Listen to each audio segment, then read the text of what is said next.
अगर आज की कथा का प्रसंग अगर सुने जीवन तृप्त हो जाता है।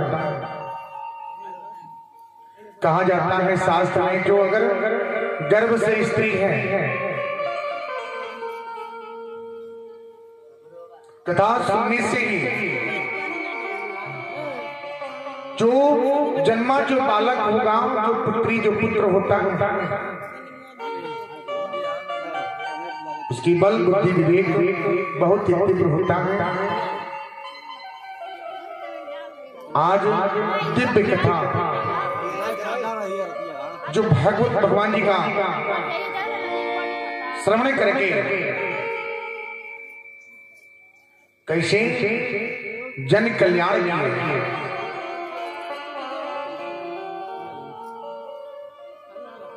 उन्हीं की कथा है। अब ध्यान लगा के सुनी सब बहुत ही दुर्लभ बात। कथा तो बहुत होला लेकिन ये कथा ना मिली। ये भागवत कथा है।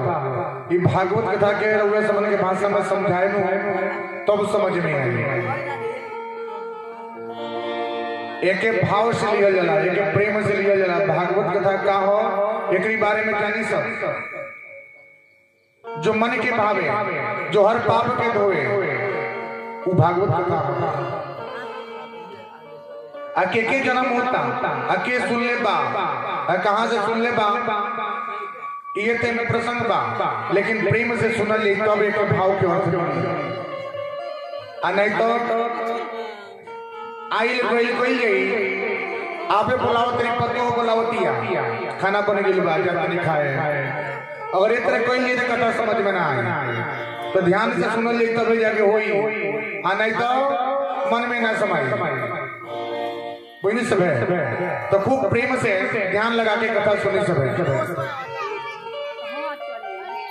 ध्यान लगा के कथा सुनी सब है। कहा कि भगवान जी के खूब बढ़िया सुंदर झांपियों बा जब के उनका जन्म होला तो भगवान जी के झांपी आवला भगवान जी के ध्यान दिए लगा कि जन्मे जो बालक होके ओकरी पर कोनो ग्रह ना हो ओकरी पर कोनो दोष ना लगे। जब गर्भ से स्त्री होले के बाद उस समय भगवान जी के गौरव लिए प्रभु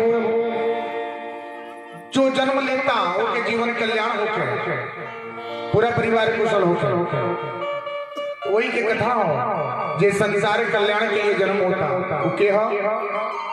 बहुत ही सुंदर प्रसंग बा ध्यान से सुने से प्रेम सबे के करेला पति पत्नी में प्रेम होला कि ना होला।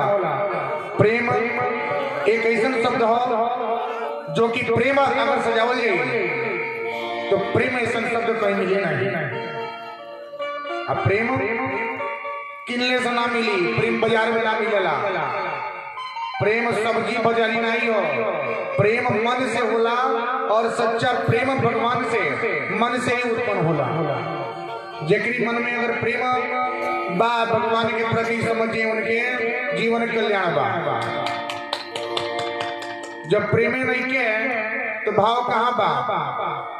खूब सुंदर भोजन बना दिया जाओ अब भोजन बनौले के बाद उसमें पूरा पैकेट के 1 किलो नमक डाल दिया जाओ उका होई ना इन्हीं को होई ना उन्हें को होई ना गोरू खाई ना आदमी खाई उजाई पीछे खेत में ठेका जे तो ओकरा का दिक्कत करे पड़ी भाव लगाओ पड़ी। जितना भाव एक भोजन बनौले में लगेला उतने भाव कथा सुनने में लगावे के चाहिए। शरीर जब बैठल बा तो मन के एकाग्र करके रखे के चाहिए। जब मन में शांति ना रही तो कथा कहाँ समझ में रही। तो कथा सुने का थी अपने मन सच्चा मन हृदय लगा के सुने। बीच में आवा का मना कोई जला कहल जला का श्रीमद् भागवत कथा में बतावल बा कि जी अगर कथा छोड़ के बीच में अगर जाला या आवा जमन करला ओके जो शरणागति की जो मार्ग होला नो रास्ता मोटा के जाला ओके गति के प्राप्ति ना हो पाए काहे ना हो पाई उ चिल्लाई उरोई ओके जब अंतिम गति हुई तो जोनों के प्राण जो बानो अपने परिवार का रोवेला कि का हमारे परिवार को भी गिलास जल दी कब हमारे नाम से कुछ करी कब हमारे नाम से भजन भाव हुई बिलखी हुई काहे ये गलतिया के कारण जे धर्म के अपमान करे, जे गीता के अपमान करे, जे भगवान के अपमान करे, जे वेद के अपमान करे, ओके कहीं जगह ना मिलल। जय श्री राधे। ये बात समझे सब है। तो खूब बढ़िया भाव लगा के सुने के बाद आज घर के खाना भोजन छोड़े के बाद 1 घंटा लेट से खाए के बाद अगर ऐसा 7 दिन सब है तो कहीं आ नहीं तो रोवरे समझ के भाषा में ना हो। खूब सुंदर भाव लगा के सुने के बाद आज अपने घरे बड़ों लोग से बोल दे सब है कि तनी 1 घंटा लेट से हम भोजन करें। हम जी सबके लगे पतो बा प्रेम का होला। प्रेम पति पत्नी के रिश्ता बहुत ही प्रेम पवित्र होला। पवित्र होता है प्रेम। प्रेम बाजार में नहीं मिलता, ना प्रेम खरीदने से मिलेगा। पति और पत्नी के रिश्ता बहुत ही प्रेम बा।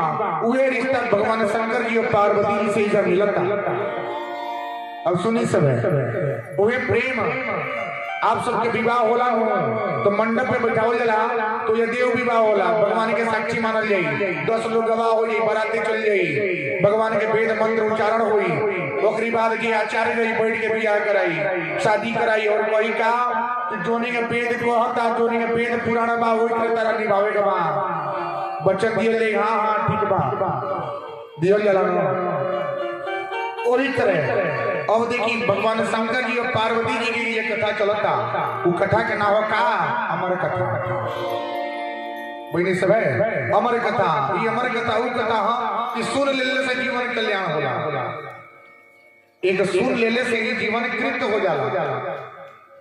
लेकिन कब जब सच्चे मन से सुन ली तब।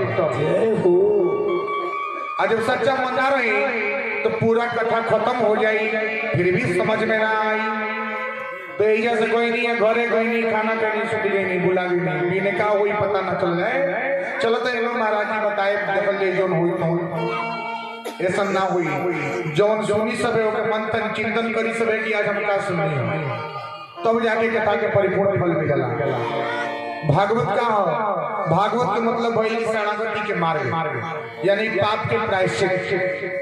आप सबके धर्म कर्म अच्छा बा कि आपके नगर में भागवत भगवान जी के आगमन बा। नहीं तो सोच करके भी जल्दी होला नहीं सोचे के पड़ी। अगर एक खूब बढ़िया कामना करते खूब बढ़िया फल मिलता घरे नाती पोता जन्म हो गई तो गई इतनी भगवान सत्यनारायण भगवान की कथा सुन लेती।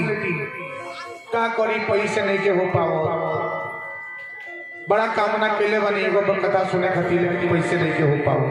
वो कथा सुने खातिर 1 साल नहीं 3 साल लग जाता। 3 साल लग जाई लेकिन वो कथा ना होता।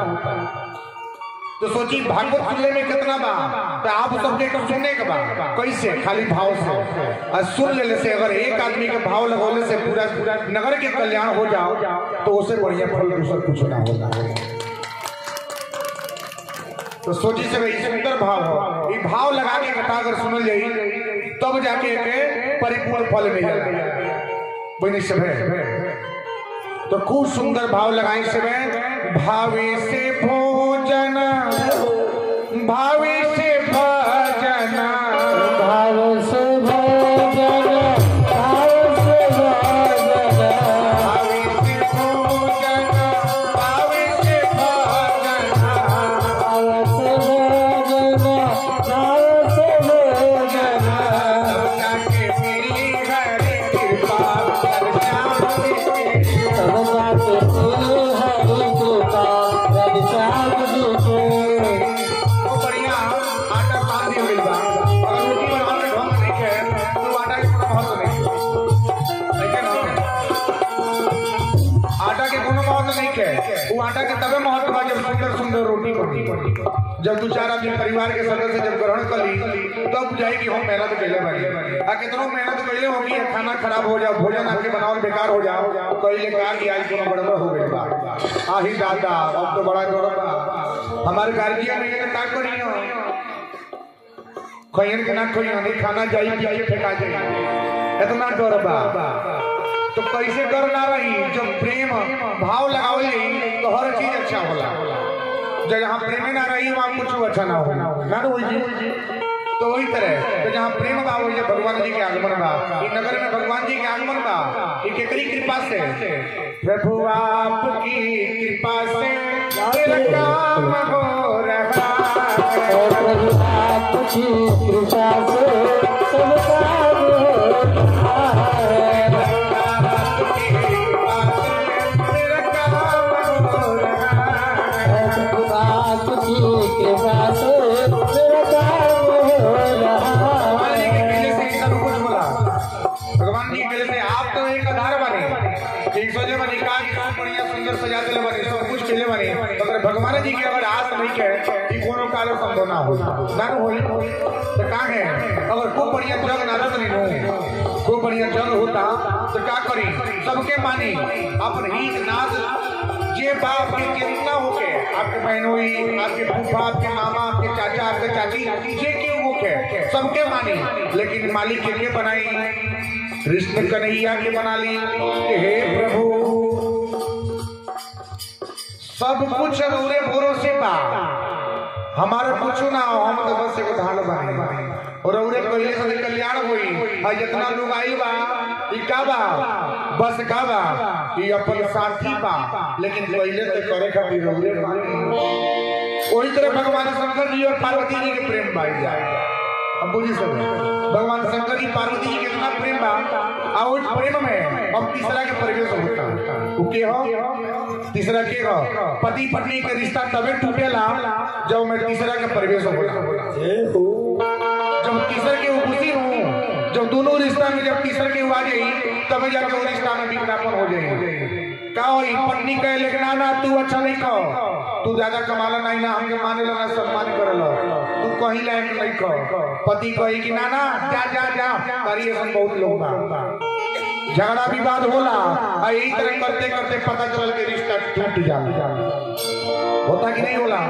तो समझिए जहाँ प्रेम अगर बना के रखल जाए जब आपस में विश्वास हुई जहाँ प्रेम हुई वही जगह हुई भगवान जी के आशीर्वाद मिलेला। पति पत्नी का होला समझ जाए इतना बढ़िया रिश्ता होला पति और पत्नी के जो भगवान के द्वारा रचे हुआ। पत्नी कहीं और के पत्नी बाड़ी कहाँ के इलाहाबाद मान के चली हम मानी के नौ की लखनऊ के तो चाहे हमार होके चाहे राहुल होके अगर गठबंधन बना गई बा गठबंधन बना गई भगवान के विधि विधान लिखा गई तो बियावा इलाहाबाद हुई ना कि हमारे यहाँ कुशीनगर जिला में हो जब जहाँ लिखल हुई पहन हुई बताई रौरी कैले से हमारी कैले से हुई ना हो। तो वही तरह भगवान शंकर जी के प्रेम अब तो भगवान बने वहां के जो संसार की कल्याण करने वाले हैं जो समस्त सृष्टि को देखने वाले। अब देखिए पति पत्नी में इतना प्रेम है लेकिन उस प्रेम में कैसे रिश्ता बदलाव आता है यही कथा प्रसंग है जो अमर कथा के रूप में दर्शाया जा रहा है।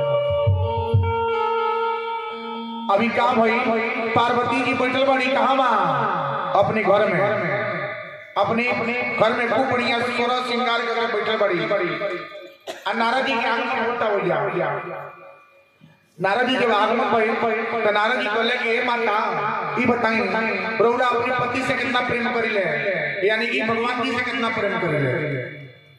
पार्वती मैया कह तरीका ई कौन प्रश्न पूछत रहो बगला कि नहीं ऐसे तो ई कौन प्रश्न हो पूछे को अगर ठीक से पूछा ना तो दूसरा कोनो बात पूछो के पूछली के कहता केकरा से कहता बताई सब अभी यही जा लखनऊ समझ ला पड़ी आ गई सब दू ये सब में तो आगे कथा के तरफ सुने सब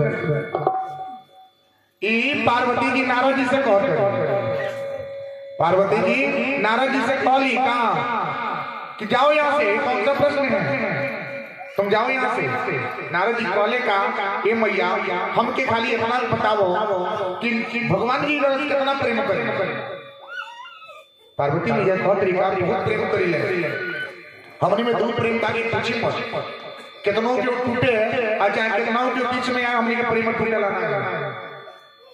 पार्वती मैया कहली तो नारद जी कहले गरीब बाप रे बाप इतना विश्वास बा चल तने उन्हों से पूछा तने लगन तने कितना प्रेम करते करोड़ों से प्रेम होला, पति पत्नी के प्रेम एक दूसरे से क्या करे चाहिए, अपन मन के बात बता देवे चाहिए, छुपावे के ना चाहिए। कभी भी रिश्ता तबे चलेला जब पति पत्नी के मेल होला और पति पत्नी के विचार धारा जब मिलेला।